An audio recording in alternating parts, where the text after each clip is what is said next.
पाकिस्तान, बांग्लादेश और अंदर के लोग कहीं ऐसा तो नहीं एक नई खिचड़ी पकड़ी हो। सेकंड वर्ल्ड वार इसलिए हुआ क्योंकि हिटलर को समुद्र चाहिए था। उसने कहा कि हम फर्स्ट वर्ल्ड वार इसलिए हारे क्योंकि हम लैंडलॉक हैं। समुद्री खनन हमने कब किया था पिछली बार?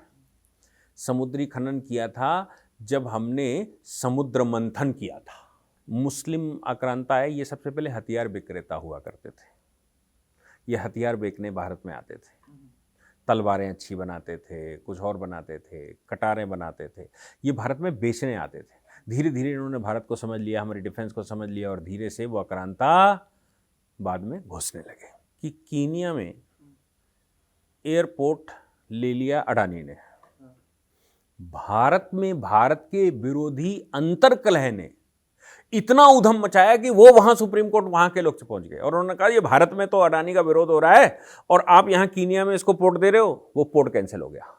तो समुद्र पर जो शासन करेगा वो विश्व पर शासन करेगा, इसमें कोई दोहराई नहीं। नमस्कार। भारत और पाकिस्तान के युद्ध की संभावना के बीच भारत के गृह मंत्रालय ने देश भर में एक मॉक ड्रिल करने की घोषणा की है। इमरजेंसी मॉक ड्रिल, युद्ध के समान, युद्ध के दौरान जो स्थिति पैदा होती है उसकी मॉक ड्रिल करने के आदेश तमाम राज्यों को दिए गए।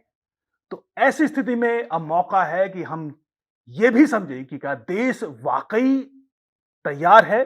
भारत की तमाम तरह की शक्ति के बारे में हम टटोलने की कोशिश करेंगे और आज बात करेंगे मैरीटाइम पावर की, जिसमें समुद्री शक्ति भारत की कितनी मजबूत है, इस पर आज चर्चा करेंगे। और इस चर्चा करने के लिए हमारे साथ खास मेहमान डीके दुबे जी। एक तो ये ड्रिल की घोषणा हो गई है, यानी सरकार एकदम पूरी प्लानिंग के साथ स्टेप बाय स्टेप आगे बढ़ रही है। लेकिन हम समुद्र के क्षेत्र में, भारत पाकिस्तान का जो समुद्री क्षेत्र है उसमें भी बहुत एक्टिविटीज देख रहे हैं। भारत और पाकिस्तान ने एक दूसरे की जो बिजनेस है, जो ट्रेड है, वो तो बंद कर ही दिया। जो हम इस मैरीटाइम क्षेत्र के हवाले से देखें तो अभी क्या सिचुएशन बनी हुई? देखिए, युद्ध जब होता है ना तो आपके पास जितने रिसोर्सेस हैं सारे रिसोर्सेस एक्सप्लोर करने पड़ते हैं। फिर उसमें नहीं देखा जाता कि ये सिविल है कि ये डिफेंस का है, किसका है, क्योंकि युद्ध युद्ध होता है।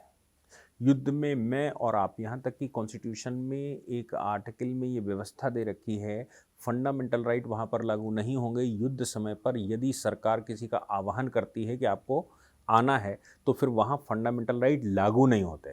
आप सोचिए, यहाँ तक व्यवस्था है भारत के संविधान में, फंडामेंटल राइट लागू नहीं होते मेरे ऊपर, तो बाकी इकोनॉमिक कॉरिडोर, बिजनेस इंटाइटी, इन पर क्या लागू होंगे। और हमारे देश में हमें ये भी मालूम है कि इंटरनली डिस्टर्बेंस खूब है। आपको याद होगा पहले दिन हम लोगों ने चर्चा की थी और ये कहा था कि पाकिस्तान, बांग्लादेश और अंदर के लोग कहीं ऐसा तो नहीं एक नई खिचड़ी पकड़ी हो और ये पहलगाम ये कह के हुआ हो, ये करते हुए हुआ हो कि एकदम भारत सरकार को एसिलरेट कर दो और वो जल्दबाजी में युद्ध कर दे और युद्ध करने पर अंदर जो लोग खड़े हुए हैं वो आपको तैयारी करने का भी समय ना दे, वो खड़े होकर पाकिस्तान का विरोध कर रहे हैं। वो लोग जो CAA में आत्महत्या करने को तैयार थे, पाकिस्तानी लोगों को नागरिकता देने के लिए पूरा देश बंद कर दिया था, वो पाकिस्तान के अगेंस्ट में खड़े हुए हैं। इस बात पर हम लोगों ने पहले चर्चा की थी। मुझे लगता है, हो सकता है आपकी हमारी बात का ही सरकार ने संज्ञान लिया हो, नहीं तो सरकार तो बहुत बड़े स्तर पर सोचती। इसलिए मॉक ड्रिल जरूरी है कि अंदर हम युद्ध जैसा वातावरण बनाकर, क्योंकि इसमें सायरन कवर है कि जब एकदम कॉल होगी, इसमें ब्लैकआउट कवर है, इसमें सिविल डिफेंस कवर किया है उन्होंने, इसमें स्टूडेंट्स को प्रशिक्षण देना कवर किया है, यंग स्टूडेंट मतलब यंगस्टर्स को प्रशिक्षण देना कि युद्ध की स्थिति हो जाए तो क्या कर सकते हैं, इसमें रेस्क्यू ऑपरेशन कैसे चलाए जाएंगे, बिल्डिंगें गिरेंगी तो वैसे रेस्क्यू ऑपरेशन कैसे चलाएंगे, अगर घर में कुछ गड़बड़ हो गया तो रेस्क्यू ऑपरेशन कैसे चलाएंगे, ये पूरा कवर किया है। मतलब मैंने तो भारत के इतिहास में 75 साल में ये ऐसा कभी सुना नहीं। युद्ध होता है वो अपने आप हम लोग करते हैं, लेकिन युद्ध से पहले की ये तैयारी हो। अच्छा, इसको अगर आप समुद्र से लिंक करेंगे तो हम लोग पहले ही बता चुके हैं, पहले ही ये बात गतिविधि सरकार की सामने आई कि हमने उधर सिंध को कवर किया हुआ है और इसी चक्कर में वो तुर्की ने भी अपना एक फुलटचू वहां लगा दिया है डराने के लिए कि भाई हम हैं यहाँ पर। इस मामले में आप कोई ये तो मानना पड़ेगा कि मोदी जी की ये तैयारियां 2014 के बाद की है। हमने 2 बड़े कॉरिडोर संसार के बनाए, और वो हमने वन रोड वन इनिशिएटिव के खिलाफ बनाया हो, वन रोड वन बेल्ट के खिलाफ बनाया हो, मतलब चाइना का जो विस्तारवादी रवैया दिखाई दे रहा था उसको काउंटर करने के लिए बनाया हो, या किसी और के लिए। लेकिन आज वो आपके लिए लाभ देने वाले हैं। आज आपको लाभ ऐसे देने वाले हैं कि हमने ORO मतलब वन रोड वन इनिशिएटिव के खिलाफ एक कॉरिडोर बनाया जो सीधा यूरोप जाता है, जिसको उधर जाना ही नहीं है। वैसे तो जो रूट है वो हमारा ही रूट है, पाक-और जम्मू कश्मीर से तो हमारे क्षेत्र से निकल रहा है और हमें हमारा उस पर अधिकार होना चाहिए। फिर भी हमने हिंद महासागर से अरब सागर, या मैं कहूँ अरब सागर से हम चाबहार गए, चाबहार का कंट्रोल हमारे पास है, हम उस पर ऑपरेटिव हैं। चाबहार से ईरान में घुसे, ईरान से हम अज़रबैजान गए, अज़रबैजान से फिर हम सीधा रशिया गए, और दूसरा रास्ता या रशिया होकर भी रास्ता जाता है जो यूरोप में घुसता है। अब अफ़गानिस्तान भी अपने को एक्सेस करना है, तो ईरान से सीधा हमने अफ़गानिस्तान बनाया है, उसमें रेल कॉरिडोर भी बना रहे हैं, उसमें सीधा बना रहे हैं फ्लाइट, और वो उसी रूट से, जहाँ तक मेरा अंदाज़ा है, जो हमने रसद सप्लाई की थी वो उसी रूट से सप्लाई की थी अफ़गानिस्तान में, जो जिस रसद सामग्री को पाकिस्तान की आर्मी ने लूट लिया था, और उसके चक्कर में उनका कन्फ्लिक्ट शुरू हुआ था। हमारी रसद सामग्री के चक्कर में ही सबसे पहला कन्फ्लिक्ट इनके साथ शुरू हुआ था। ये कॉरिडोर हिंदुस्तान को पूरी जान देता है। अच्छा, मज़े की बात यह है कि हमारे पास इस तरह के कॉरिडोर में एक हमने दूसरा कॉरिडोर, यहाँ से सीधा हम जा रहे हैं यूएई से हम जा रहे हैं दुबई, या मैं कहूँ कि सऊदी अरबिया, और अरब जगत में घुस रहे हैं। और हमने अभी तो इजराइल का भी एक पोर्ट पूरा का पूरा ले लिया है, और पीपीपी मॉडल पे। अब ये जो आपका प्रश्न है ना, इसमें बड़ा इंटरेस्टिंग बात आती है। इंटरेस्टिंग बात ये आती है कि जो पीपीपी मॉडल है, जिस पर अपोजिशन ऊधम मचाता है, बहुत अपोजिशन मतलब आत्महत्या करता है, उसके पास 2 ही 3 विषय हैं, और मुझे लगता है वो 2-3 विषय सारे एकदम सॉल्व हो गए। मोदी जी के अपोजिशन अपने आप खत्म हो गई। पहला विषय इनका जाति जनगणना हॉट इशू था, उसका तो चैप्टर ही क्लोज हो गया। दूसरा इनका हॉट इशू जो रहता है वो यही वाला है कि भाई आप अडानी अंबानी चिल्लाते रहते हो। अब इस समय जैसे अभी केरला में एक पोर्ट का उद्घाटन किया है मोदी जी ने, डीप सी का, डीप ओशन का। आप सोचो कि अब पीपीपी मॉडल पर अडानी अंबानी आपके लिए वरदान साबित हो रहे हैं इस समय, या अभिशाप साबित हो रहे हैं। अडानी जो पोर्ट डेवलप कर रहा है, उसका इस्तेमाल कौन करेगा? निश्चित तौर पर भारत की इकोनॉमी को एक बड़ा बूस्ट। इकोनॉमी वो एक सेकेंडरी सेक्शन है, सिक्योरिटी बताइए। निश्चित तौर पे भारत, भाई अब इस समय युद्ध के समय पे इन पोर्टों का इस्तेमाल होना है। यहां से हमारे बड़े बड़े आईएनएस गुजरने हैं, यहां से हमें बहुत काम करना है, क्योंकि ये तो मानना पड़ेगा, विश्व पर जिसने भी शासन किया आज तक, वो मैरीटाइम का महारथी था। इतिहास ये बताता है कि इंग्लैंड अगर पूरे विश्व में गया तो इतना सा इंग्लैंड, और कहते हैं कि अंधेरा ही नहीं होता था उनके जहां जहां शासन था, कहीं ना कहीं दिन रहता था। वो सिर्फ एक उनके पास साधन था, और वो था समुद्र। उसका एक इलस्ट्रेशन भी भारत में है। एक समय क्या हुआ कि समुद्री मार्ग पर जो औरंगजेब के जहाज निकलते थे, उन पर टैक्स वसूलना शुरू कर दिया अंग्रेजों ने। और टैक्स वसूली में ये था कि भाई समुद्र हमारा है, और समुद्र हमारा कितना, सारा समुद्र हमारा है, क्योंकि हम तो समुद्र के ही राजा हैं। हम रहते तो लैंड पर इंग्लैंड में हैं, लेकिन समुद्र सारी दुनिया का हमारा है। अब समुद्र हमारा है तो जो जहां जहां से समुद्र गया वहां हम घुस सकते हैं। तो इन्होंने क्या किया कि जो अरब से घोड़े शोड़े और ये सब आता था, वहां अरब सागर पर वो खड़े हो गए और कहा कि इस पर टैक्स दो। औरंगजेब को नागवार गुजरा, उसने कहा हिंदुस्तान अंग्रेज विहीन होना चाहिए, आदेश दे दिया। जो उनकी फैक्ट्री और जहां तक मार सकते हो वहां तक इनको मारो। तो पूरे हिंदुस्तान में अंग्रेज, अब औरंगजेब ने एक ड्रिल टाइप की चला दी, और ड्रिल चलाकर अंग्रेज ढूंढ कर मारे गए। अंग्रेज भागकर टापुओं पर शरण ली। अंग्रेज सरवाइव भी किया तो किस दम पर किया था? समुद्र के दम पर किया था, और उसने शासन भी किया तो समुद्र के दम पर किया। France, first world war, second world war इसलिए हुआ क्योंकि हिटलर को समुद्र चाहिए था। उसने कहा कि हम फर्स्ट वर्ल्ड वार इसलिए हारे क्योंकि हम लैंडलॉक हैं। उसने ऑस्ट्रिया पे हमला कर दिया, उसने कहा समुद्र का रास्ता मैं खोलूंगा, वो करके, और फिर वो जब समुद्र का रास्ता वो खोल रहा था तो होते होते विश्व युद्ध हो गया। तो समुद्र पर जो शासन करेगा वो विश्व पर शासन करेगा, इसमें कोई दोहराई नहीं।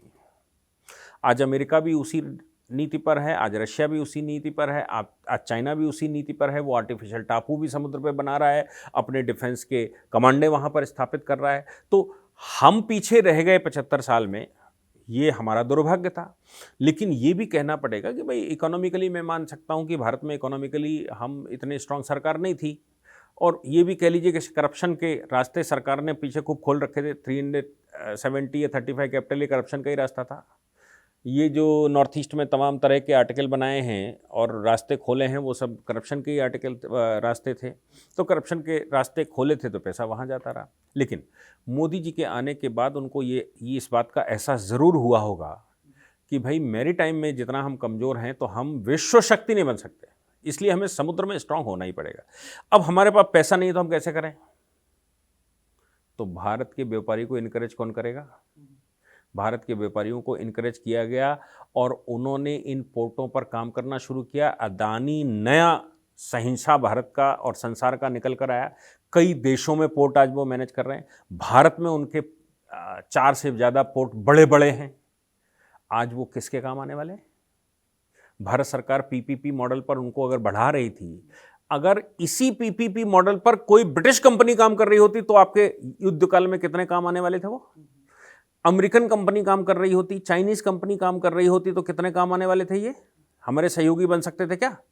हमारे सहयोगी नहीं बन सकते थे। लेकिन अगर अडानी, अंबानी और किसी के पास ये पोर्ट हैं तो वो हमारे हैं ना, सरकार के हैं ना। सरकार मर्जी उतना इस्तेमाल कर सकती है। अगर हम एयरपोर्टों की बात करें, आपने तो एयरपोर्ट विदेशियों को ही दे रखे थे, आपने तो बंदरगाह सारे विदेशियों को ही दे रखे थे। अगर मोदी जी ने दोबारा उनको भारतीय किया, और भारतीय करने के बाद आज विश्व की ऊंचाइयों पर ये एयरपोर्ट और ये वाटर पोर्ट, ये विश्व की ऊंचाइयों पर खड़े हुए हैं जो दिखाई दे रहे हैं संसार में। युद्ध काल में तो हम इस्तेमाल करेंगे ही करेंगे। इकोनॉमिकली जो आप कह रहे हैं वो भी हम विश्व में इन्हीं के दम पर करने वाले हैं। एक हम 10 डिग्री सी हमने रास्ता साफ किया है, पहले भी था, लेकिन अब हमने उसको बड़ा कर दिया और ये कहा है कि ये जो है वो नॉर्थ ईस्ट के साथ, नॉर्थ ईस्ट हमारा वाला नहीं, नॉर्थ ईस्ट मतलब नॉर्थ ईस्ट एशिया के सारे रास्ते खोलेगा। 10 डिग्री सी से हम उधर कुआलालंपुर जाएंगे, इंडोनेशिया जाएंगे, मलेशिया जाएंगे, इधर ताइवान और जापान, ये सब सारा रास्ता खोल दिया।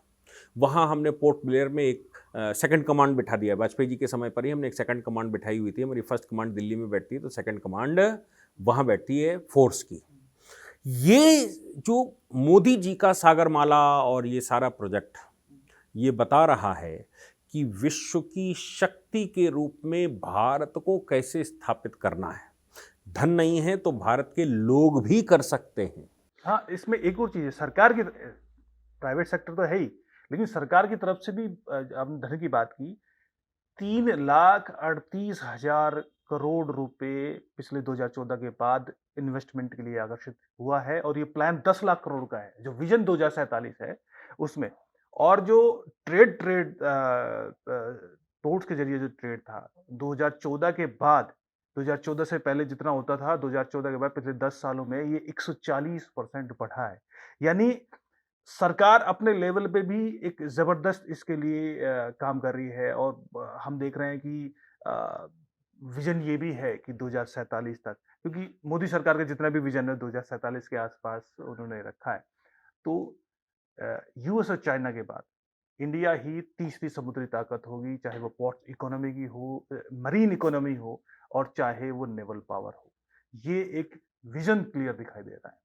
देखिए, एक बात तो इसमें और समझनी चाहिए कि अब हम शिप बनाने लगे हैं। हम अभी तक शिप केवल खरीदते थे या रिसाइकिल करते थे, या उनका ले आते थे, अपना बोट टांगते थे, अंदर कुछ मॉडिफिकेशन करते थे। अब भारत शिपिंग इंडस्ट्री में कूद पड़ा है।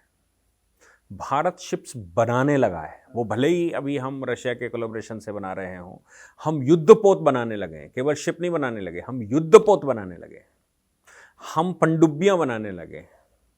तो ये तो बात तय है कि आप शक्ति जब बनेंगे तो दुनिया के दुश्मन भी आपके खिलाफ खड़े होंगे।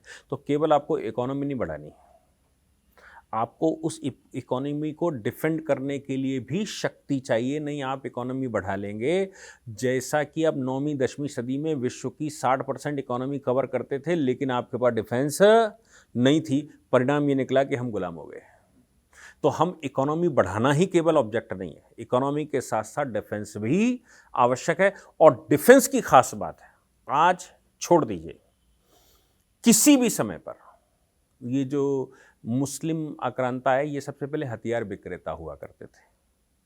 ये हथियार बेचने भारत में आते थे, तलवारें अच्छी बनाते थे, कुछ और बनाते थे, कटारें बनाते थे, ये भारत में बेचने आते थे। धीरे धीरे इन्होंने भारत को समझ लिया, हमारी डिफेंस को समझ लिया, और धीरे से वो आक्रांता बाद में घुसने लगे।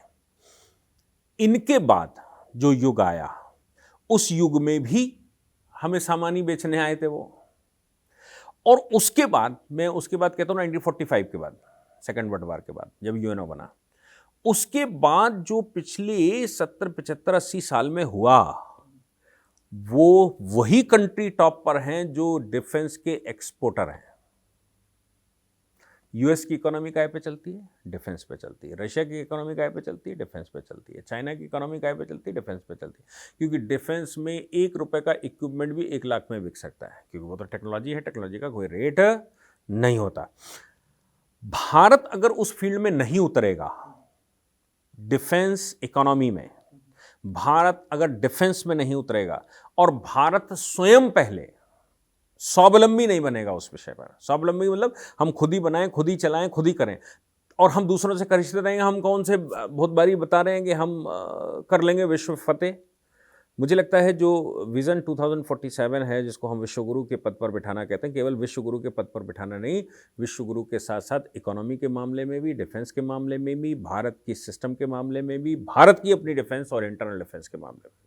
तो ये जो पूरा प्रकरण है, इस प्रकरण में अमेरिका ने कैसे डेवलप किया, वो मॉडल मुझे लगता है मोदी जी को सही से समझ में आ गया।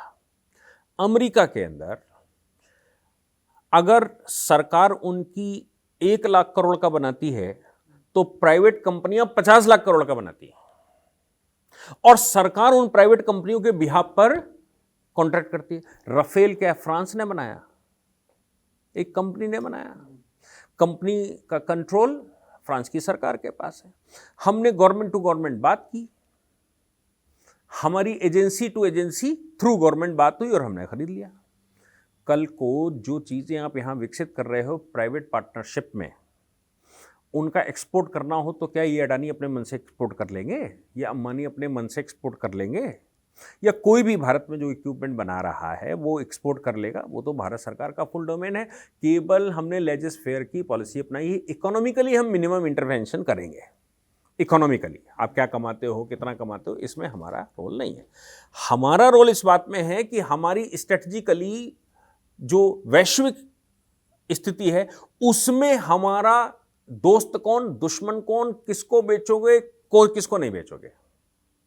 अच्छा, जब आप स्वावलंबी इस विषय में बन जाएंगे, तो आप बताइए कि हमारी जो कॉस्ट है वो कम नहीं आएगी क्या? ये आज हम 1000 राइफलें बनाते हैं, अपने लिए इस्तेमाल करें, अगर हम उसमें 3000 बनाने लगे तो हमारी कॉस्ट कम नहीं हो रही क्या? व्यापार भी हो रहा, और हमारे लोग उसमें पैदा कर रहे हैं, उससे हमें टैक्स भी मिल रहा है। तो हो सकता है कि भारत की ज़रूरतें तो फ्री में पूरी हो जाएं, या बहुत मिनिमम बजट में पूरी हो जाएं।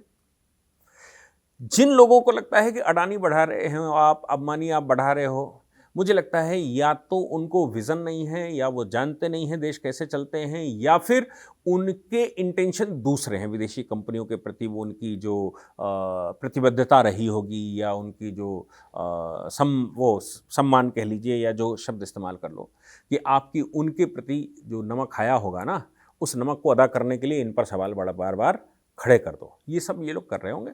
लेकिन मेरा मानना है कि आप जब इस प्रकार के ओशन पर भले ही प्राइवेट सेक्टर के माध्यम से या पीपीपी मॉडल से ही आप शक्ति अर्जित करते हैं, युद्ध काल में कोई प्राइवेट नहीं होता, युद्ध काल में सब सरकार होती है। उसका एक इलस्ट्रेशन मैं आपको बताता हूं। चाइना पर कम्युनिस्टों ने कब्जा किया। पुरानी वाली जो नेशनलिस्ट चाइना थी उसकी कंपनी थी, उस कंपनी के शिप और हवाई जहाज अमेरिका में खड़े थे। अब यहां तो सत्ता परिवर्तन हो गया। यहां सत्ता परिवर्तन ने कहा कि ये कंपनी अब हमारी है, जो प्राइवेट सेक्टर की थी। इन्होंने अमेरिका सरकार से कहा कि तुम्हारे पास जो वो खड़े हुए हैं हमारे जहाज और हवाई जहाज, वो हमें वापस चाहिए, हमारी कंपनी है। अमेरिकन सरकार ने चूंकि कम्युनिस्ट सरकार को रिकॉग्नाइज नहीं कर रखा था, वो मानते नहीं हम तुम्हारी सरकार है, उनको रिकॉग्नाइज नहीं कर रखा था, इसलिए मामला इंटरनेशनल कोर्ट ऑफ जस्टिस गया था। इंटरनेशनल कोर्ट ऑफ जस्टिस ने कहा it's a matter of recognition, if the government of America is not recognized the communist China then you are not the claimant. तो हमारा शिप, हमारे देश की किसी कंपनी का शिप, हमारे देश का कोई इक्विपमेंट, हमारे देश का कोई हवाई जहाज, कोई फाइटर जेट, जो भी, वो भारत का है। वो भारत में कोई विशेष परिवर्तन ना आए तो अगर वो अमेरिका में है, चाइना में खड़ा है, वो अजरबैजान में खड़ा है, वो रशिया में, वो सब हम इस्तेमाल कर सकते हैं। यानी कि युद्ध काल में कोई कंपनी नहीं होती, युद्ध काल में सरकार होती है। देश बचेगा तो कंपनी बचेगी। उसका एक इलस्ट्रेशन आपको मैं पेशवाओं के समय पर बताता हूं।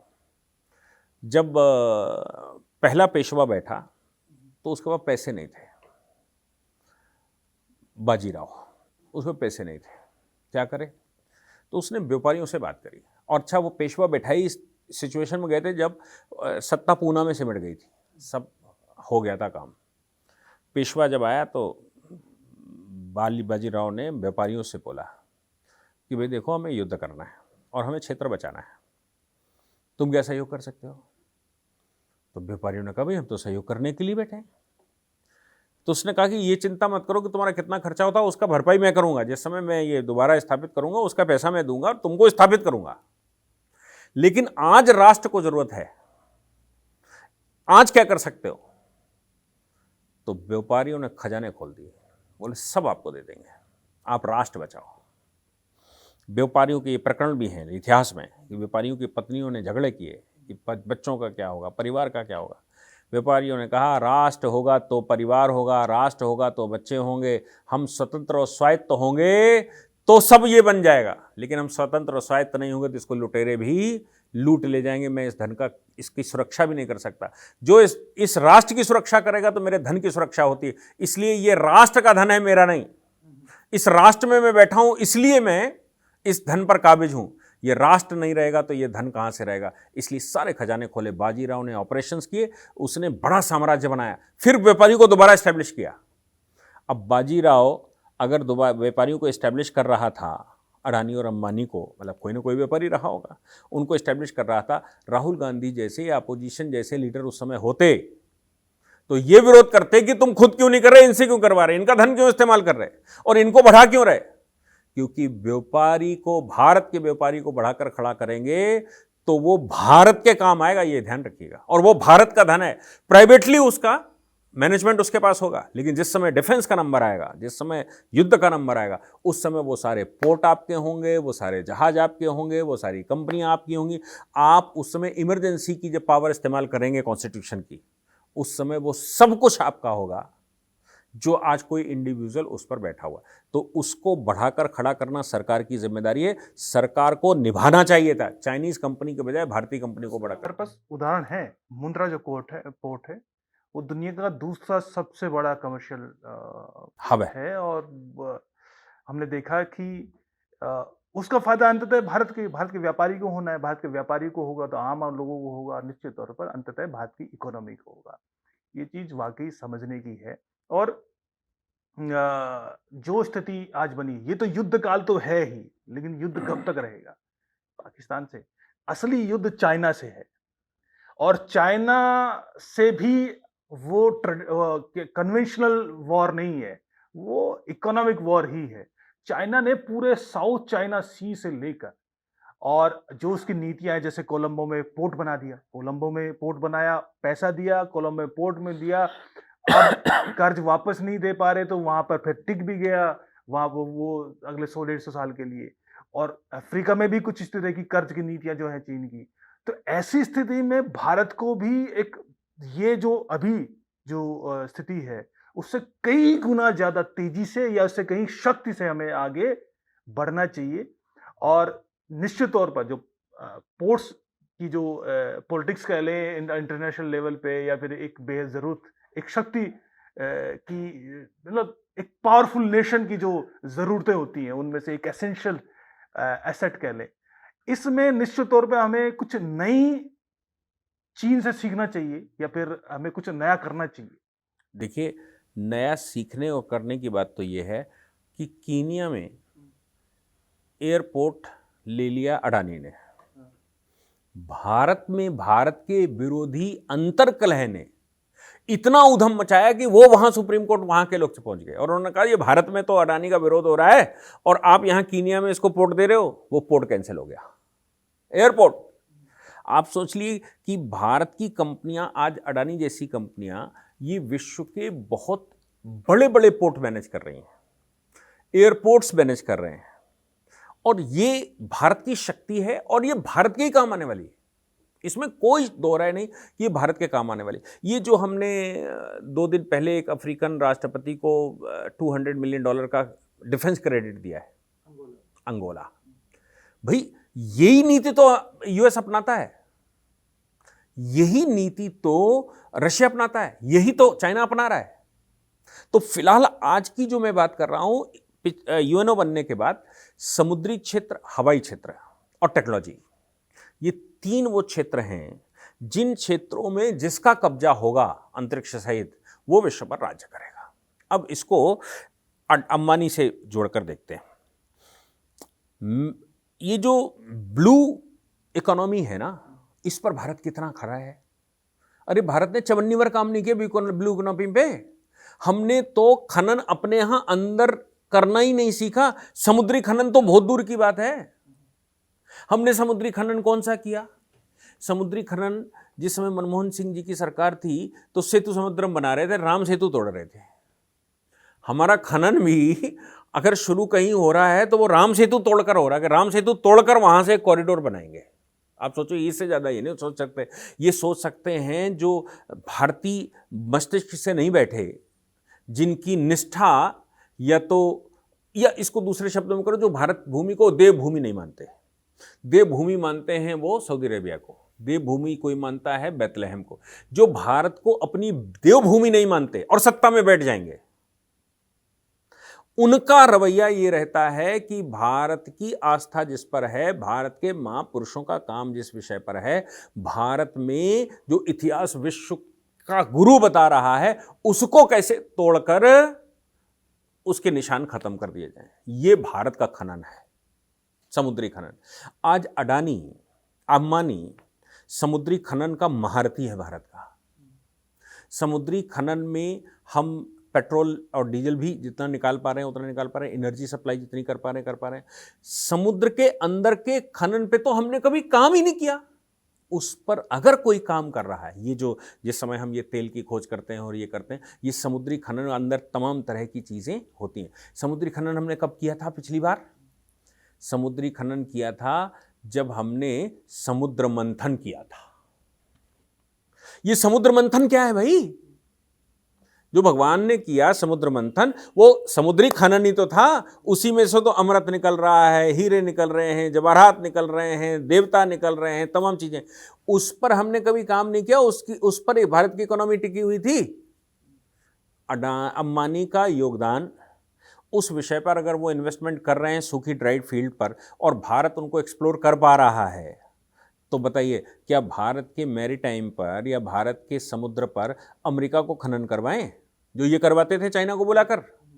क्या हम किसी दूसरे कम्युनिस्ट कंट्री को बुला लें? क्या हम अपने दुश्मन देशों को बुलाकर यहाँ खनन करवाएं? ये विषय जो अडानी अंबानी से मोदी जी करवा पा रहे हैं, ये सिर्फ और सिर्फ मोदी जी के सम्मान में और उनकी लॉन्ग टर्म मानसिक स्थिति 2047, उसकी जो स्ट्रैटेजी है, उस स्ट्रैटेजी का परिणाम भारत के व्यापारियों का सहयोग है। इनका विरोध मत करिए। ये खाएंगे 2 ही रोटी। इनके नाम पर आप कह सकते हो कि ये 16 लाख करोड़ लिखे हुए हैं, 75 लाख करोड़ लिखे, 1 लाख करोड़ लिखे हुए, नाम पर लिखे हो सकते हैं। ये भारत का पैसा है, जब भी आवश्यकता पड़ेगी ये भारत इस्तेमाल करेगा।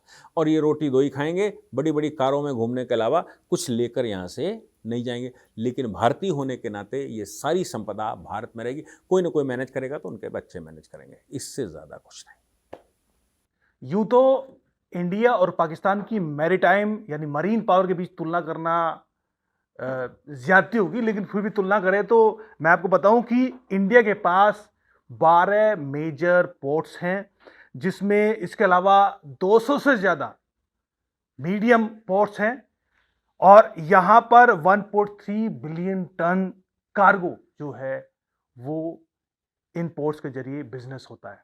साइज आपको देख के समझ में आ रहा है। लेकिन इसके बरक्स पाकिस्तान के पास सिर्फ 2 मेन पोर्ट्स हैं और वहां उन 2 मेन पोर्ट्स पर जो फिलहाल जितना बिजनेस होता है वो 150 मिलियन मेगा टन का ही होता है। यानी ये तब है जब चीन पाकिस्तान के पोर्ट्स को डेवलप कर रही है और उन पर पैसे वहां पर जबरदस्त तरीके से इन्वेस्ट कर रही है। ये गैप इतना बड़ा है भारत और पाकिस्तान के बीच। लेकिन इसके अलावा भारत अपनी इकोनॉमी को किस तरीके से आगे बढ़ा रहा है, उसमें 3.8 लाख करोड़ यानी 3,80,000 करोड़ खर्च करके अब तक पिछले 10 सालों में जितने भी पोर्ट्स हैं उनको अपग्रेड किया गया है, उनको वर्ल्ड क्लास बनाया गया है, उनके इंफ्रास्ट्रक्चर को मजबूत किया गया है, अपग्रेड किया गया है। और अब भारत में जो दुनिया भर के जो मेगा शिप्स हैं, कमर्शियल मेगा शिप्स हैं, अब वो भारत में डॉक कर सकते हैं, क्योंकि पहले जो भारत के पोर्ट्स थे वो इस तरह की इक्विप्ड नहीं थे। जो तिरुवनंतपुरम में जो विजनजेम जो पोर्ट अडानी ने यहां पीपीपी मॉडल पे डेवलप किया है, ये भी उसी का एक बड़ा उदाहरण है। पहले जो मेगा शिप्स थे दुनिया भर के वो श्रीलंका जाते थे या सिंगापुर जाते थे और वहां से फिर छोटे शिप्स में माल भारत आता था। अब सीधे विजनजेम पोर्ट पर जो कि अडानी ने डेवलप किया है वहां पर ये मेगा शिप्स आ पाएंगे। तो ग्लोबल ट्रेड इकोनॉमी में अपनी मैपिंग करने में भारत कामयाब हो चुका है। अब यह है कि टॉप पावर्स में कैसे शामिल हुआ है। इसके लिए भारत ने हाल ही में 360 एमओयूज साइन किए थे, जिससे जो कि अपने आप में बिगेस्ट मैरीटाइम इन्वेस्टमेंट साबित हुआ था। इसके जरिए 10 लाख करोड़ के इन्वेस्टमेंट को आकर्षित किया गया है, जो कि अब यहां पर 10 लाख करोड़ रुपए खर्च किए जाएंगे अपनी भारत की जो पोर्ट्स हैं इनको डेवलप करने में। इससे ना सिर्फ भारत की जो वर्ल्ड क्लास इंफ्रास्ट्रक्चर है पोर्ट्स की मामले में वो खड़ा होगा, एक दुनिया के मैप पर भारत एक बड़ी मरीन पावर के तौर पर स्थापित होगा, बल्कि इससे लाखों जॉब्स भी पैदा होंगी। आप सोच सकते हैं कि ट्रेडिंग बढ़ेगी तो ना सिर्फ पोर्ट्स पर, इससे जुड़ी हुई जितने भी तमाम काम हैं उनसे जुड़े कामों में जो जॉब्स हैं वो क्रिएट होंगी, बल्कि भारत के अंदर जो इकोनॉमी आगे बढ़ेगी उससे भी जॉब्स का क्रिएशन होगा। जैसे मैंने कहा कि 360 में एमओयू साइन हुए थे, इसमें 11 प्रोजेक्ट पर फिलहाल काम चल रहा है।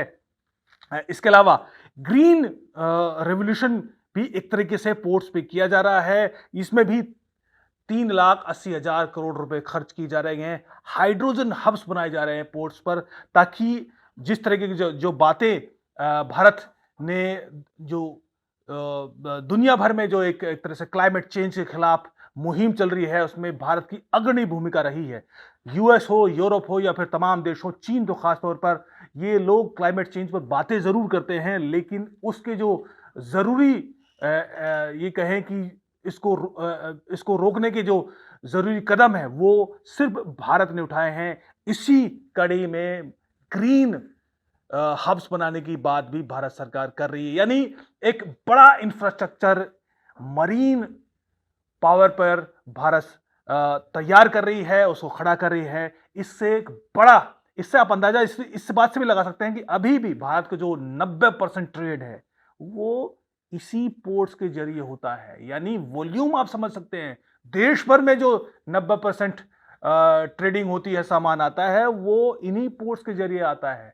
इससे आप इसकी जरूरत भी, इसका साइज भी, और आने वाले दिनों में अगर पोर्ट्स डेवलप होते हैं तो इससे भारत की इकोनॉमी और भारत के ट्रेड पर कितना फर्क पड़ेगा उससे आप आसानी से समझ सकते हैं। मैं कुछ फैक्ट्स देख रहा था कि जो पोर्ट्स बन भी रहे हैं उसमें सस्टेनेबिलिटी और ब्लू इकोनॉमी के हवाले से जो भारत सरकार काम कर रही है, उसमें जैसे भारत ने जलवायु परिवर्तन को लेकर जो बहुत सारे वायदे कर रखे हैं, यूएस नहीं मान रहा है और जो यूरोप नहीं मान रहे, लेकिन भारत ने वो टारगेट भी अचीव किया है। उसी क्रम में पोर्ट्स को भी कार्बन न्यूट्रल करने के लिए बहुत जबरदस्त काम भारत सरकार कर रही है। और इसमें इसके अलावा क्रूज टूरिज्म है, जिसमें 25 क्रूज टर्मिनल्स को डेवलप करने की बात है। शिप बिल्डिंग लीडरशिप, जो आपने शिप बिल्डिंग की बात की थी, उसमें टॉप 5 शिप बिल्डिंग नेशन में ग्लोबली इसको पोजीशन करने के लिए तैयारी हो रही है। शिप रिसाइकलिंग में भारत दूसरे नंबर पर है, बांग्लादेश अभी किसी तरह इसमें नंबर 1 पर है, इसको आगे। और वाटरवेज एक्सपेंशन कुछ इस तरह की, जैसे हमने देखा कि जो गंगा नदी से होते हुए ट्रेड जो है, और वो अगर हमें उसे मुंद्रा पोर्ट को जोड़ना है तो उस तरह के रास्ते भी निकाले जा रहे हैं, नदियों को भी वाटरवेज में जोड़ने की। आपने काम नहीं किया। अंग्रेजी शासन के दौरान ये जो कोलकाता का हावड़ा ब्रिज बना हुआ है फोल्डेबल, ये इसलिए बनाया गया था कि समुद्र के रास्ते तक फर्रुखाबाद तक हमारे पास चाल थी। उत्तर प्रदेश के फर्रुखाबाद तक शिप वहां से आते थे। फर्रुखाबाद में एक स्थान है बिसराते, वहां बहुत गहरा पानी है और वहां पर एक ट्रेड हब बना हुआ है। और कानपुर उस समय का अंग्रेजों के द्वारा विकसित किया हुआ सबसे बड़ा मैनचेस्टर या मैनचेस्टर ऑफ इंडिया कहा जाता था। वो गंगा के रास्ते से कानपुर से 150 किलोमीटर दूर फर्रुखाबाद तक ट्रेड होती थी। अभी तो वहां नाव चलना मुश्किल है। इसको आगे एक्सपेंशन करना था सरकार को। 47 के बाद सरकार ने एक्सपेंशन ऐसा किया कि वो मुझे नहीं लगता कि हावड़ा ब्रिज भारत मतलब सत्ता परिवर्तन के बाद कभी उसका उपयोग भी हमने किया होगा इन विषयों पर। थोड़े दिन होता रहा, लेकिन अभी आपको याद है मोदी जी ने एक उद्घाटन किया है एक टूरिज्म शिप का, वो प्रयाग से चलेगा और फिर होते हुए असम जाएगा और असम से फिर वापस आएगा, बांग्लादेश के पोर्टों पर भी जाएगा। ये तो विज़न आपका होना ही चाहिए। और मुझे लगता है कि भारत में जितने प्रकार के संसाधन हैं, वो नदियां हैं, वो भारत की वायु है, भारत की मृदा है, भारत का समुद्र है, इनका सबका उपयोग करेंगे।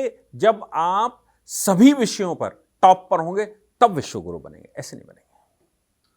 बहरहाल अब युद्ध के काल में इस तरह की चर्चा, मुझे लग रहा है कि चर्चा भी हो रही है, और शायद सरकार को भी जब इस एस्पेक्ट से बातें होती हैं, हम लोग भी बात करें, आमतौर पर इस तरह की मैरीटाइम पावर पे हमने देखा कि मीडिया में बातचीत कम होती है, लेकिन सरकार शायद उससे कहीं ज्यादा तेजी से सोच भी रही होगी, काम भी कर रही होगी। और जो पोर्ट इकोनॉमी, जो जिसको कहें कि मैरीटाइम इकोनॉमी के हवाले से जो इंडिकेटर्स दिखाई दे रहे हैं न्यूज के जरिए या फिर सरकार के जरिए जो आंकड़े आते हैं, उसमें अभी तक तो स्थिति संतोषजनक नजर आती है।